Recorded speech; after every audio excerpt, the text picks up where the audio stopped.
Exploring solution techniques, a big word for how and what can I use to help my client achieve the goal that they have set for themselves.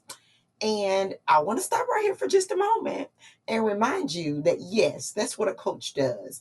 You help your clients create and set attainable goals. You do not tell them what to do, you do not tell them what their outcome should be.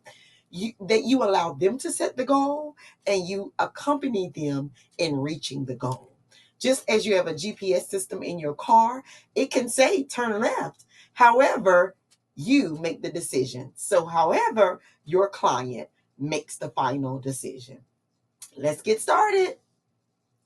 Solution techniques position you to drive your client into a realm of progress and success while gathering information and helping your client shift from awareness to application. This is something else that you will hear me say more than one time in the course. You are helping your client. You are a servant leader, and awareness is not application.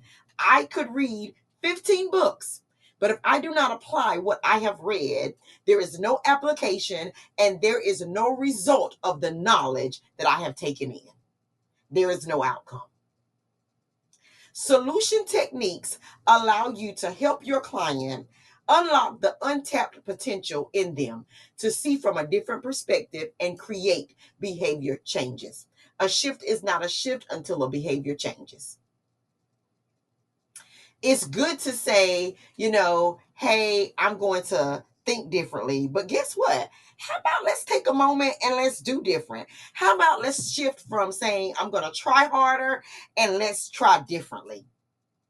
To get something, you got to think different and you got to do different to get something different, right? And that's what we help our clients see and understand.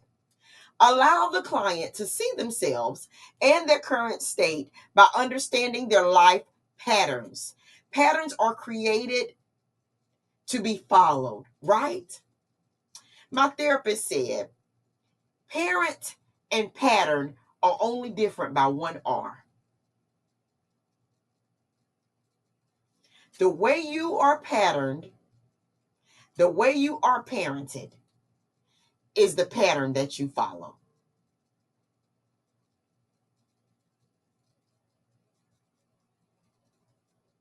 Yeah, you got to scramble the words up a little bit. And I'm going to take that, and I pause there because I want you to sit with that. Now I'm going to take that and add one more word: partner. Parent, pattern, partner. How you are parented creates the patterns in your life, and the patterns in your life decides who you partner with. That's deep, isn't it? And so here's another personal development tip for you. What are some patterns that you need to get rid of and you need to take off? What are some narratives that you need to change in your own life so that you can show up for your client? Life patterns come in our circles, faith, our relationships, our finances, our work, and our health. We're going to discuss the wheel of life a little bit further down in this lesson. Your client may come to you full of fear and assumptions and things that have followed them from their past. So what we want to do as coaches, we want to set SMART goals with them. Again, there's a worksheet for you to review. And help your client be committed to that goal. And let's say, hey, you know what? SMART goals don't work for my client. Let's break this down into some chunks. Let's do one small thing. Say, for instance, your client says they want to lose 50 pounds. And they eat a box of Debbie cakes a day, and there's 6 Debbie cakes in their box. They may say, I'll eat 5 Debbie cakes instead of 6 this first week. The next week, I'll eat 4 Debbie cakes instead of 6.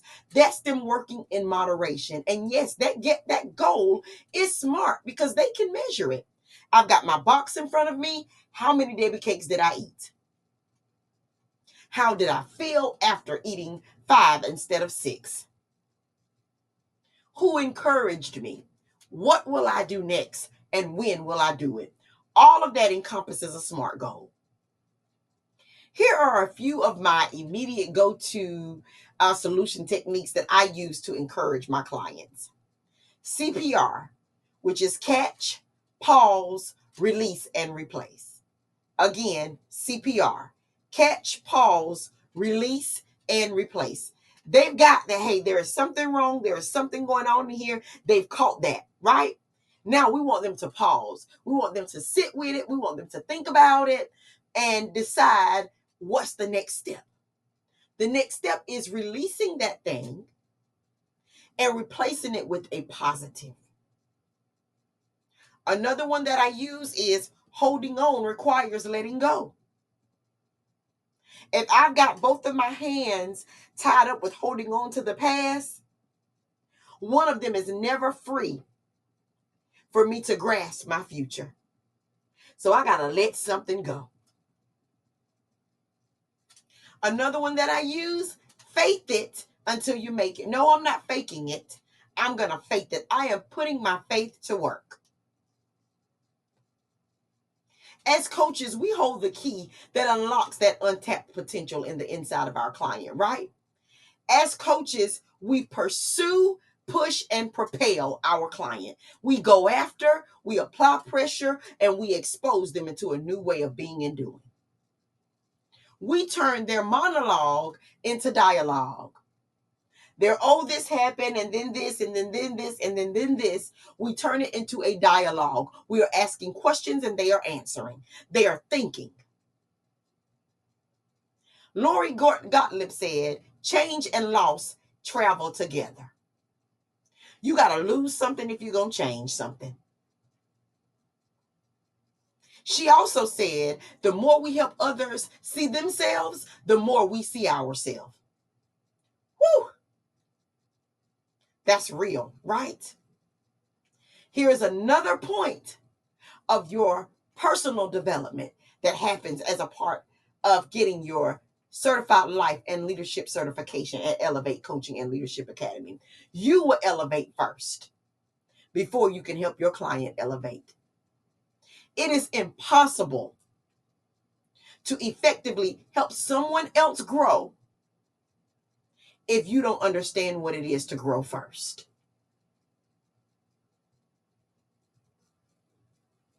All right? Here's some things I want you to think about it. How many times have your client been told no? How many times have you been told no? How many times were they shunned away and you were shunned away?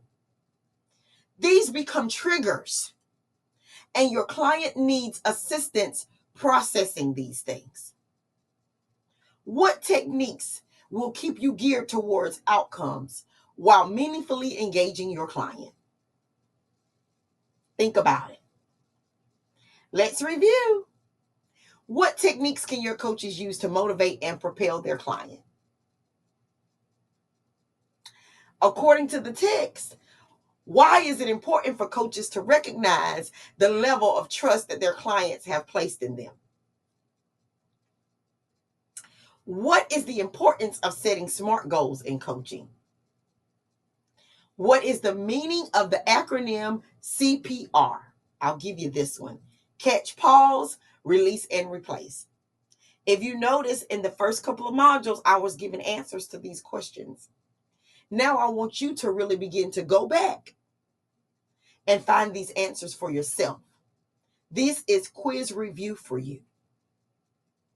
What is the purpose of fostering meaningful conversations over content in coaching?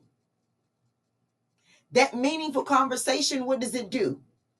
It shifts that client from monologue to dialogue. What does CPR stand for in the coaching context? This is one that I'm going to give you because the answer here on the quiz is not correct. The answer for the quiz is holding on requires letting go. That is a error in our system.